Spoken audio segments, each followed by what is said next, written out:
Sa tingin ko po, pakikinabangan natin si Calvin kung sa try lang po sana, bigyan lang ng subukan lang po natin. At si Calvin kasi nung ginawa akong point guard sa NCAA that time ng San Sebastian, nag-lead siya sa assist ng isang conference. Actually, 3 title ang hawak niya eh. Nag-lead siya ng assist, nag-lead ng rebound, nag-lead ng score in one conference.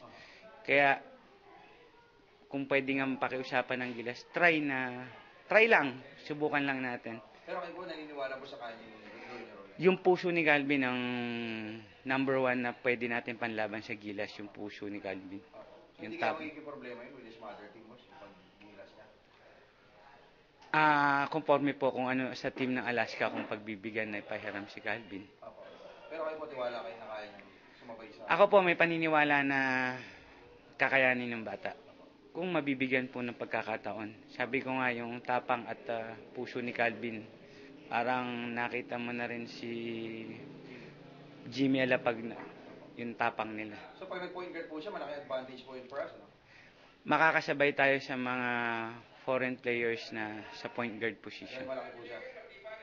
Laki at tigas ng katawan, tapang, sasabay tayo. What about yung Pero hindi ka pa na-utilize na point guard sa PBA, ano? Hindi pa. Bakit? Hindi, kasi gusto ni Bicycle, subukan ka na Gilas na point guard, open ka pa ron. Ha?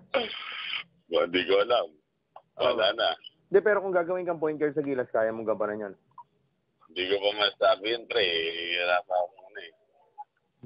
Pero siguro, pag nahasa pa, siyempre, di ba? Oo nga, pero pag pinagkatiwalaan ka, kaya mo yun, ano? Kaya naman siguro.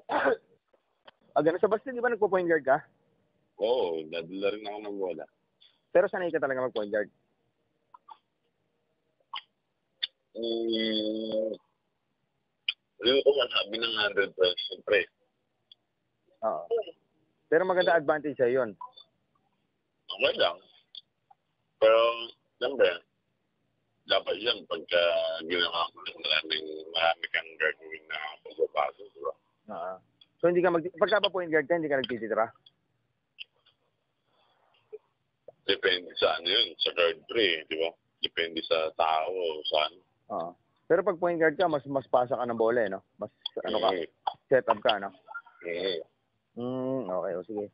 So, kung pagbibigyan ka ng pagkakataon, okay ka ron? Okay naman.